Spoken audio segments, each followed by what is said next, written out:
Hello everyone, कैसे हैं आप सब। एग्जाम ट्रिक्स में आपका स्वागत है। मेरा नाम महेश सोनी है। मैं आपको पढ़ा रहा हूँ मैथमेटिक्स। आज हम पढ़ेंगे एक नया टॉपिक का नाम है देखो इंटरेस्ट। और इंटरेस्ट का मतलब ब्याज होता है। इस इंटरेस्ट में हम पढ़ेंगे सबसे पहले सिंपल इंटरेस्ट, एस आई जिसको बोलते हैं। देखो एस आई ये होता है सिंपल इंटरेस्ट, साधारण ब्याज।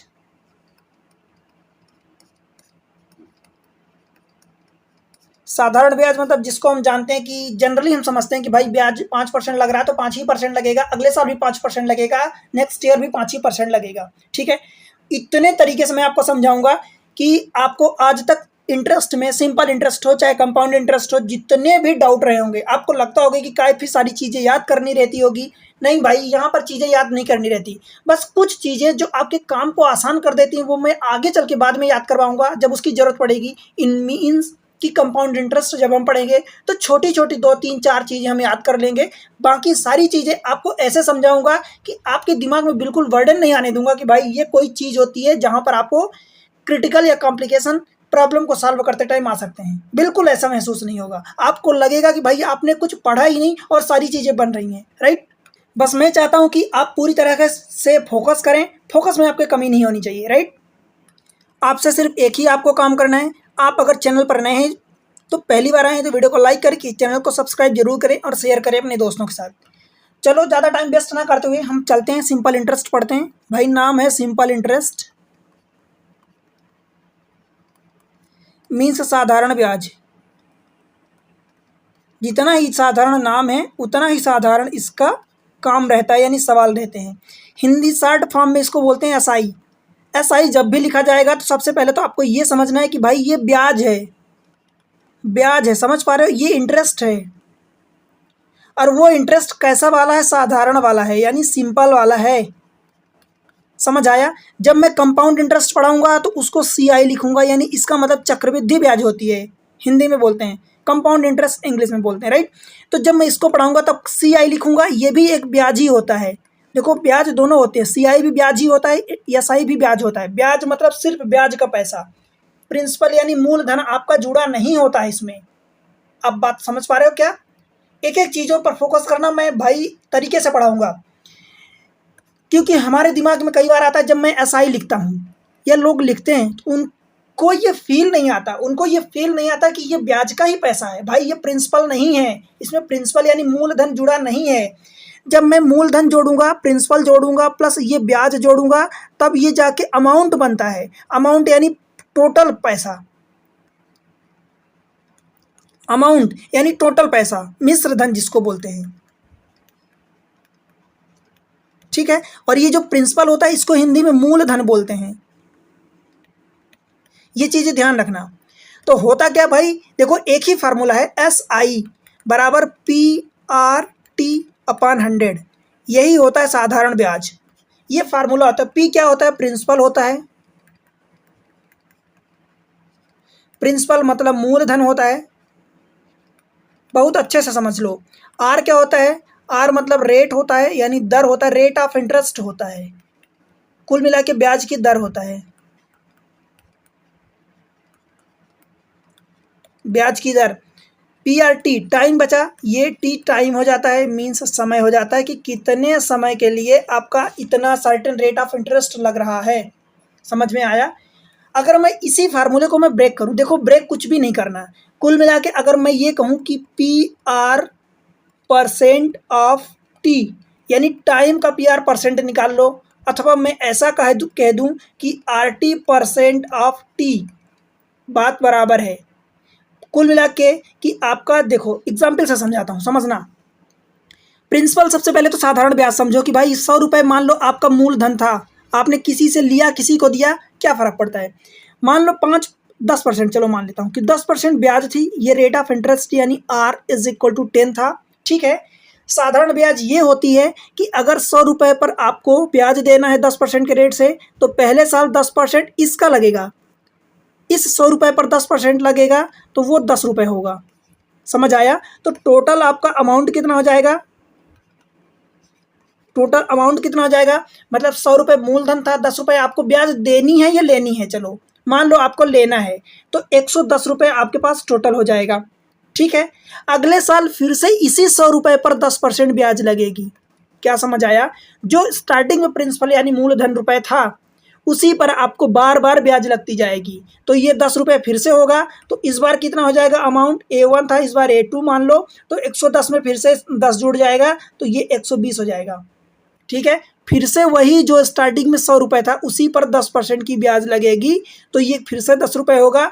इस बार आपका टोटल जाके अमाउंट 100 रुपये ये था, 3 बार 10 रुपये 3 साल मिले तो टोटल 130 हो जाएगा। कहने का मतलब ये कि हर बार वही 100 रुपये जो स्टार्टिंग में था उसी पर 10% की ब्याज लगेगी, तो वो 10 रुपये होगा। तो ऐसे करके जब आपका टोटल निकालोगे तो 100 रुपये तो ये हो गया, प्लस टोटल आप कह दो टोटल सिंपल इंटरेस्ट। जब कंपाउंड इंटरेस्ट में पढ़ाऊंगा तो 100 रुपये पर पहले साल मान लो यही 10% तो 10 रुपये होगा, जब जाके ये कितना हो जाएगा अमाउंट 110 रुपये हो जाएगा। अगले साल इस 100 रुपये पर ब्याज नहीं लगेगी, अगले साल ये 110 रुपये पर ब्याज लगेगी 10% की, तो ये 11 रुपये यहाँ से होगा। अब इस बार जाके अमाउंट कितना हो जाएगा 121 रुपये, फिर अगले साल ये 121 रुपये पर ब्याज लगेगा। समझ आया? 121 रुपये पर 10% ब्याज लगेगा जो कि 12 रुपया 10 पैसा होगा। ठीक है, कुल मिला के यहाँ हर बार 100 रुपये पर ब्याज लगती थी सिंपल इंटरेस्ट में। कंपाउंड इंटरेस्ट में जो अमाउंट है वो चेंज होता जाएगा, मींस पहले साल जितना आपका स्टार्टिंग का प्रिंसिपल था उस पर आपका ब्याज जुड़ेगा, अगले साल प्रिंसिपल प्लस ब्याज लास्ट ईयर का टोटल जितना था उस पर ब्याज लगेगा, मींस ब्याज पर ब्याज लगती है कंपाउंड इंटरेस्ट में। ठीक है भाई, अभी हम पढ़ रहे हैं सिंपल इंटरेस्ट, तो सिंपल इंटरेस्ट में हर बार एक ही जितना पैसा स्टार्टिंग में था उसी पर ब्याज लगती है। समझ आया? देखो मान लो कि 100 रुपये स्टार्टिंग में था, ये 100 रुपये था, इस पर आपको सपोज 10% की ब्याज लग रही है, और ब्याज कितनी लग रही है मान लो लेट से कि 4 साल के लिए लग रही है, 4 ईयर के लिए ब्याज लग रही है। अब सिंपल इंटरेस्ट कितना होगा, मैं पूछ रहा हूँ सिंपल इंटरेस्ट कितना होगा। ये सिंपल इंटरेस्ट आप फार्मूला लगाओ, PRT/100, यही फार्मूला आता है सिंपल इंटरेस्ट का।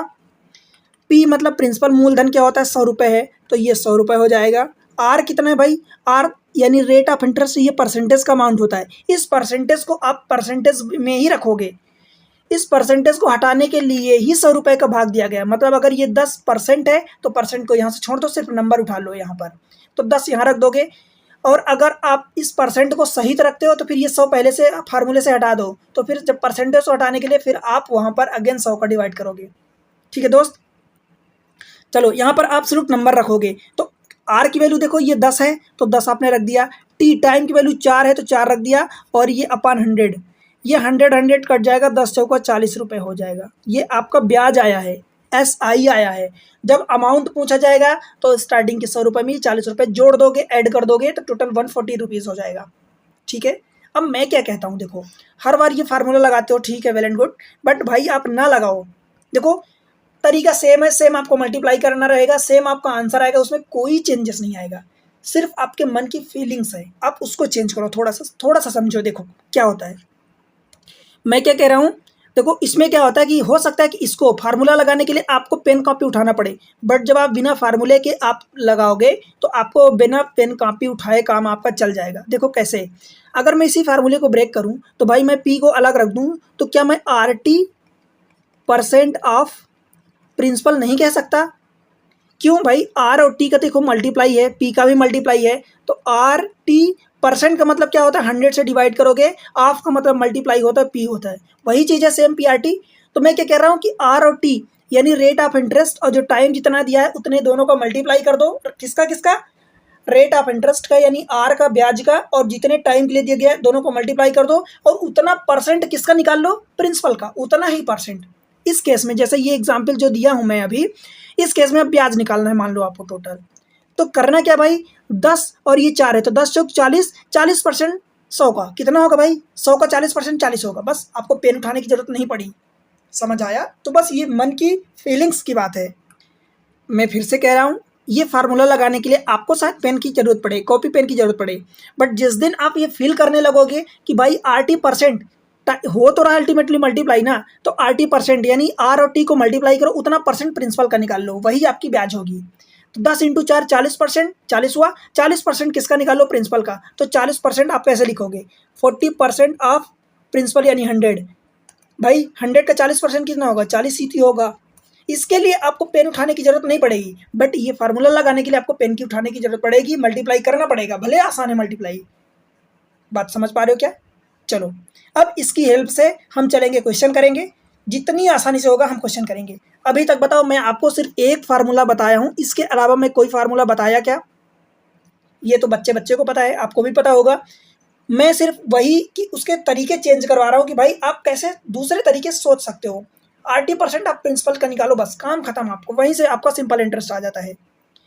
जब आती है बात अमाउंट की, अगर मैं अमाउंट पूछूं तो भाई उसमें प्रिंसिपल और SI को जोड़ दो। यही करते हो बार बार। अब इसी को देखो, फार्मूला चेंज करना है अगर आपको, तो क्या करोगे भाई? अमाउंट ही निकालना है तो प्रिंसिपल को यही रख दो। और मैं फिर से बता रहा हूँ, ये फार्मूला आपको जो आप पढ़े होगे तो आपको वो होता होगा कि भाई फार्मूला तो मैं बताया नहीं। ये SI है, SI की जगह मैं क्या रख रहा हूँ? देखो ये PRT अपॉन 100 यही रख रहा हूँ। अगर मैं यहाँ से दोनों साइड से P कॉमन ले लूँ तो इधर से 1 प्लस RT अपॉन 100 यही होता है। और यही फार्मूला आप पढ़े होगे। मैं आपको फार्मूला बता रहा हूँ कि भाई फार्मूला ऐसे होता है, बट जरूरी नहीं कि हर केस में फार्मूला याद ही करो। आपको ये पता होना चाहिए कि भाई सिंपल इंटरेस्ट जो आया यानी ब्याज जो आई है, मूलधन में जोड़ दोगे तो वही आपका मिश्र धन हो जाएगा। ठीक है,